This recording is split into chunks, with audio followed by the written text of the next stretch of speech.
Isa na namang misteryosong footage ang bumalot ng napakalaking misteryo dahil sa ito ay naglalaman ng di maipaliwanag na nilalang. Ang footage na ito ay nagpapakita ng isang katakot-takot na pangyayari dahil sa nakuhanan ito sa akto ng isang lalaki. Ang videong ito ay kumalat na sa iba't ibang platforms ng internet at ito ay umabot na sa halos 7 milyong views at napakaraming tao ang nagulat dahil ito raw ay sinasabing isa na namang lamang dagat. Ano kaya ang katotohanan sa likod ng kuha ng video na ito na tila ba'y isang sirena na caught on cam? Ano kaya ang buong pangyayari na naganap sa misteryosong video na ito? At ano kaya ang kagimbal-gimbal na ginawa ng lalaki? Kaya halika't sabay-sabay nating panoorin at alamin natin ang katotohanan sa video na ito. Pero bago ang lahat, paabutin natin ng 100 likes ang video na ito. At huwag kalilimutang mag-subscribe sa channel ko. I-hit mo na rin ang notification bell para lagi kang updated sa mga future uploads ko. Nag-a-upload ako ng 1 hanggang sa 3 videos linggo-linggo. Mag-iwan na rin ng comment, then like and share at baka ikaw na ang isa sa mapipili na mananalo ng 100 peso load weekly. Ano pa ang hinihintay natin mga katropa? At simulan na natin. Noong nakaraang buwan ay naitampok natin ang isang sirena na nakuhanan malapit sa dalampasigan. Ito ay umani ng sari-saring komento. May mga taong naniniwala sa video. Mayroon namang nagsasabing isa lamang itong edited. Ngunit sa ating paghahanap ng mga bagong misteryo ay ito ang ating nakalap. Sa isang tagong isla na malayo sa syudad na tinatawag na Lake Sulutlan de Managua sa Espanya ay mayroong isang lalaki ang pinili na puntahan ito dahil sa kinahiligan niya ang pag-a-adventure. Sa pagkakahilig niya sa adventure ay sanay na siyang mapag-isa kahit na napakalayo ang lugar na ito sa mga tao. Ayon sa usap-usapan, ang lawang ito ay mayroon daw kababalaghan.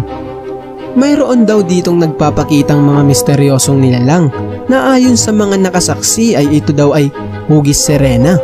Kapag daw ang sirena ay magpakita sa iyo, ay maaaring maligaw ka sa iyong direksyon. Narito ang buong kwento. Habang kinukuhanan ni Alexis ang magandang tanawin ng Lake Sulutlan at isang magandang tanawin ng mga alon, ay mayroong bagay ang umagaw sa kanyang pansin. Sa di kalayo ang lokasyon, ay mayroon siyang namataang isang misteryosong nilalang. Ang nilalang na ito ay may buntot na katulad sa isang sirena. Mayroon din itong 2 kamay na nababalot ng mga kaliskis. Ang mukha ng nilalang na ito ay di kaaya-aya at nakakatakot. Ito na kaya ang sinasabi nilang misteryosong nilalang na pag nakita mo ay tila ba'y ikaw ay maliligaw?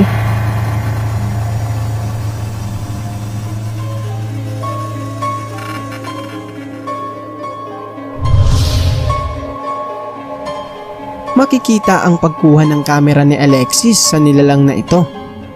Makikitang pilit na gumagalaw ang nilalang na ito na parang isang isda na gustong lumayo sa patag na lugar. Pilit na pinapagaspas nito ang kanyang buntot upang makapunta sa tubig.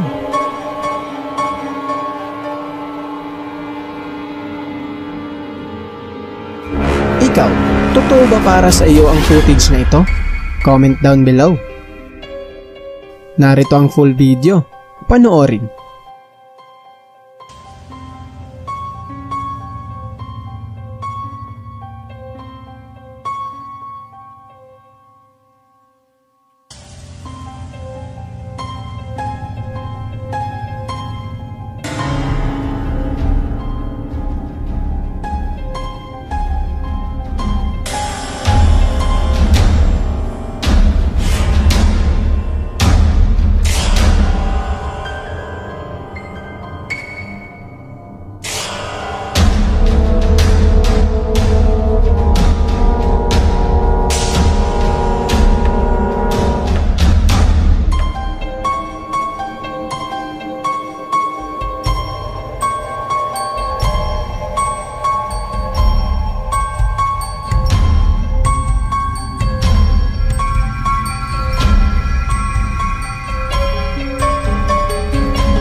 Talaga namang nakakatakot ang footage na ito dahil sa nagpapakita na naman ito ng isang nakakakilabot na pangyayari.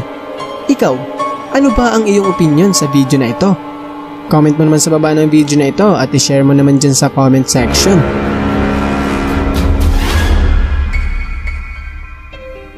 Make sure na i-check mo din ang video ko tungkol sa demonyo sa simbahan. Narito ang preview. Panoorin.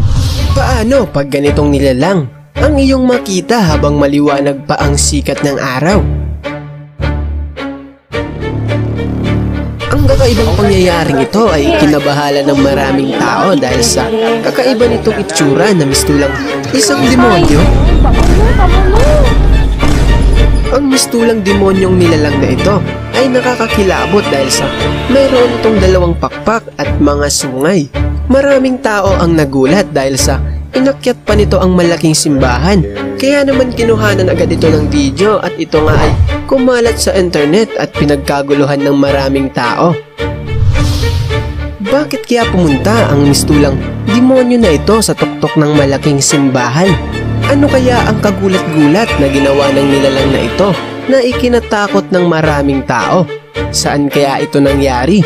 Kaya halika at pag-usapan natin kung ano ba talaga ang pangyayari na naganap sa misteryosong video na ito.